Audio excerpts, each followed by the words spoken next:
আমরা অনেক সময় আমাদের আদরের বিড়ালগুলোকে নিয়ে অনেক চিন্তায় পড়ে যাই।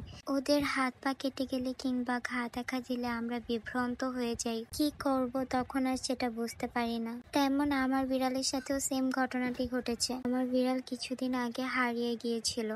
অনেক খোঁজাখুঁজি করার পর ওকে আমরা খুঁজে পাই 5 দিন পরে। বাসায় আসার পর আমরা তেমন ভাবে খেয়াল করিনি। 2 দিন পর খেয়াল করে দেখি ওর লেজের সাইডটা থেকে পুঁজ বের হচ্ছিল। অনেকটা ক্ষত হয়ে গিয়েছিল। তেমন ভাবে আমার ভিডিও করা হয়নি, কিন্তু আপনাদের সুবিধার্থে আমি দুটো ছবি দিচ্ছি। লাইক ওর এরকম হয়েছিল লেজের সাইড থেকে। ওর লেজে ব্যথার জন্য আমাকে ধরতেও দিচ্ছিল না, আর আমি তেমন ভাবে পিকও তুলতে পারিনি, তাই আমি এক্সাম্পল হিসেবে আপনাদের এই দুটো ছবি দিয়েছি।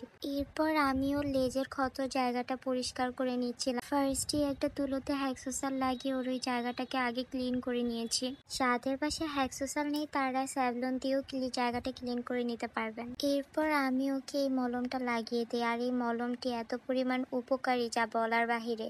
এই মলমটি খুবই দ্রুত ঘা শুকাতে সাহায্য করে। আমি আমার বিড়ালের ক্ষত স্থানে 2 দিন মলমটি লাগিয়েছি, অ্যান্ড লাগানোর 2 দিন পরে ওর ক্ষতটা অনেকটা পরিমাণে শুকিয়ে এসেছে। আপনাদের যাদের বিড়ালের এরকম ক্ষত হয়েছে কিংবা কেটে গিয়েছে অথবা ঘা হয়েছে তারা চাইলে এই মলমটি ইউজ করতে পারেন। আমার বিড়ালকে সাধারণত হয়তোবা কোনো কুকুরে কামড় দিয়েছে, নয়তো হয়তোবা কোথাও থেকে কেটে গিয়েছে, যার জন্য ওর এরকম অবস্থা হয়েছে। তো 2 দিন আমি ওকে এই মলমটি লাগানোর পরে এই হচ্ছে লাস্ট 3rd দিনের পিকচার।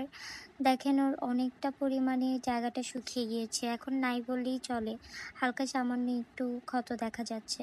আমি ওর পুরোপুরি ক্ষতটা সারানোর জন্য আমি 3rd দিনও ওকে ওই মলমটা অ্যাপ্লাই করি ওর ক্ষত জায়গায়। তো আজকের মতো আমার ভিডিও এখানেই শেষ করছি। সবাই ভালো থাকবেন, সুস্থ থাকবেন, আমার বিড়ালের জন্য দোয়া করবেন। আল্লাহ হাফিজ সবাইকে।